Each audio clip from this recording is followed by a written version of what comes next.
Okay, everybody, you know what that time means. Time for another recording, rereading recordings of other people's stories that I, of course, give, credit to. So, here we go. This one is called Moving On by Helmet798. Chapter 1, Rejection. Twilight walked in the kitchen to grab a small snack. When she got there, she saw Spike whipping up waffles with his trusty whisk, the side with cream. Spike, dinner's in for another 3 hours. Spike looked up. Oh, hi, Twilight. These waffles aren't for us. These are for Rarity. Twilight's face dropped, alongside her wings. Oh, and that's why I give Rarity these waffles. She'll follow us how I feel about her. Twilight rolled her eyes slightly, mumbling, "Oh, who sure knows how you feel, Spike." Spike chuckled. Well, yeah, Rarity knows that I've had a crush on her for quite a while. What's it been? Maybe 2.5 years? But even though she knows about my crush, she still doesn't fully comprehend how much I love her. Because if she did, she would love me back. Twice sighed silently, something that Spike failed to notice, and said, Are you sure about that? Spike narrowed his eyes. Oh, I see. You still think that I don't have a chance with her. Spike, I know you don't have a chance with her. What do you know? Spike yelled, pointing his whisk accusingly at Twilight. My love for her can't be stopped. I've given Ray lots of presents to show her how much I care about her. I spend as much time as possible to have her around and spend time with her. And it's making her feel uncomfortable, Spike! Twilight interjected with a yell. Spike dropped his whisk in shock. All those gifts, the way you won't leave her alone. It's creeping her out. That's crazy, Twilight. If I was making Ray feel awkward, she would have told me. How would she even know that? Twilight looked on the floor, not wanting Spike to see the guilt in her eyes. I asked you a question, Spike says he lost his patience. How would you know that? There's no way you could possibly know that. Unless you could hear a pin drop in the kitchen. Spike started to put two and two together. Unless Rarity told you that. Twilight finally looked up. I'm sorry, Spike. Rarity just doesn't like you in that way. She's told me that several times over the past few months. Spike looked down the wall batter he was throwing up. Struggling to hold back tears, he poured the batter in the trash bin. Why did she tell me? Why didn't you tell me, Twilight? Twilight held up a hoof to her forehead. Well, I didn't want to break your heart. I thought that your crush on Rarity was something childish you would outgrow. What? Spike said, feeling wounds from his master Pearson. Okay, that was a little wrong, master. My feelings for Rarity are not childish, but the way you tried to pursue those things sure was. Twilight countered. Relationships need time to grow. Growing divorcing with someone against their will is foolish and selfish. Spike growled. He knew what Twilight was saying was true, but that didn't make him feel any better.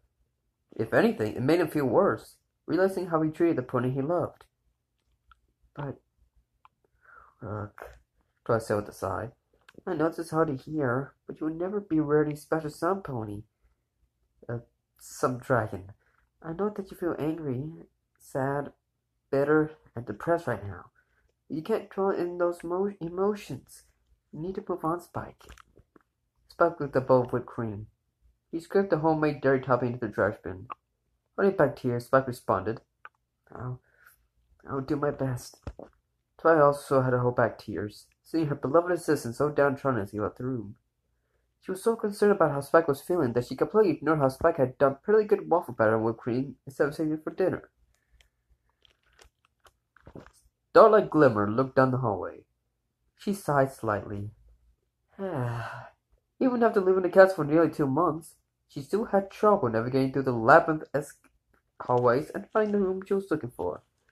In this case, she was looking for Twilight's office area, where she kept extra parchment and ink. She used matches to open up the door in front of her, only to find a washing machine and dryer. Why did she even need a washing machine? She almost never wears clothes. Charlie shut the door and muttered, She leans late with these doors. They look exactly the same. After mistakenly opening the doors to the kitchen, restroom, and banquet hall, Charlie finally opened to find the office. Thank goodness I found this? Charlie was surprised to see that a certain purple dragon was already there. Using the ink, parchment, and a quill pen to produce what appeared to be a crude comic book. Granted, accidentally seeing Spike doing something was a new experience for Starlight, but she had never seen Spike appear so miserable. His eyes were red, as if he had been sobbing uncontrollably, and his face was messy, covered in tiny chunks of diamonds and rubies.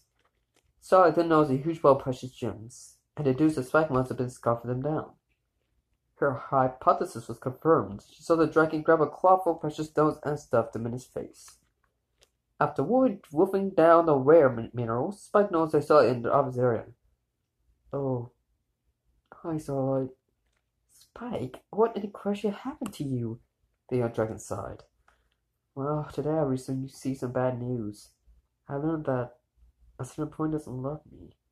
At least not as much as I love her. Starlight processed what Spike had told her. A certain pony? I'm guessing that must be Rarity. But he doesn't want to name her directly.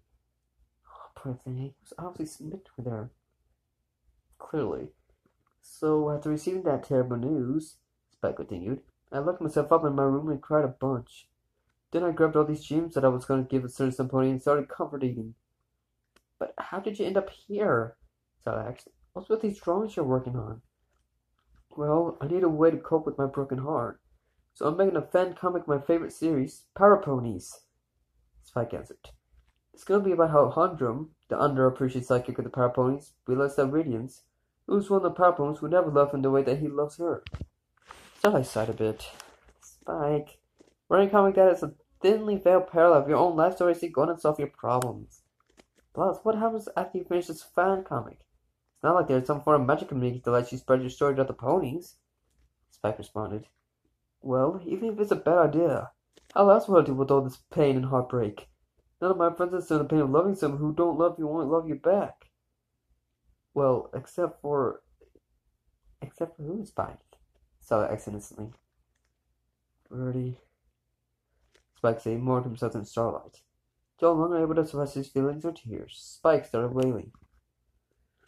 Starlight looked at the weeping dragon with eyes of empathy and stated, I know how it feels to love someone who doesn't love you the same way. Spike looked up to Starlight's eyes and blubbered. You do? Starlight sighed heavily. Yeah, it happened to me. Twice. With the same pony. Spike couldn't help but ask. Well, who was it? Starlight sighed once again. Sunburst. Now it was Spike's turn to reflect on what he was told. Wow. No wonder Starlight was so bitter about him when she first told me and Twilight about him. Wait, she said it happened twice. So, I take it the first time Sunburst and returning your feelings was when you were kids. Spike deduced. When did it happen again? Starlight looked at Spike. Last week. Huh? Sunburst and I have been writing letters ever since we reunited.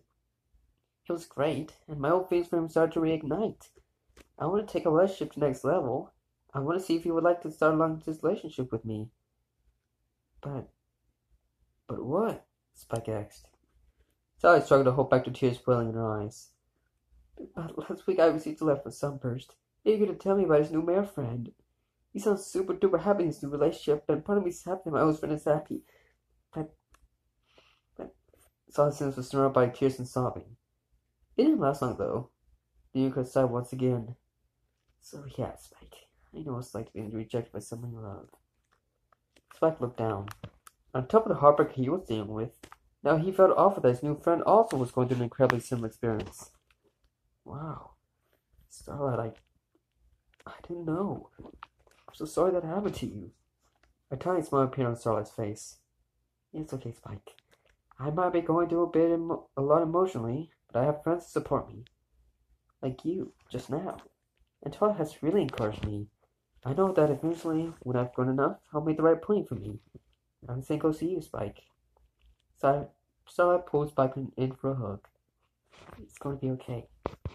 Spike was taken back at the hug at first, but it quickly filled him with comfort and helped him realize that what Starlight was saying was true. Things were going to be just fine. After a while. Thanks, Starlight, Spike told her as he ended their embrace. No problem, Starlight responded. If you ever need to talk about what you're going through, I'm all ears. For the first time since our conversation started, Spike smiled. This, in turn, brought a smile to Starlight's face, which encouraged Spike even more. Wow, Starlight's a great friend. I can't remember the last time somebody showed this much concern for me.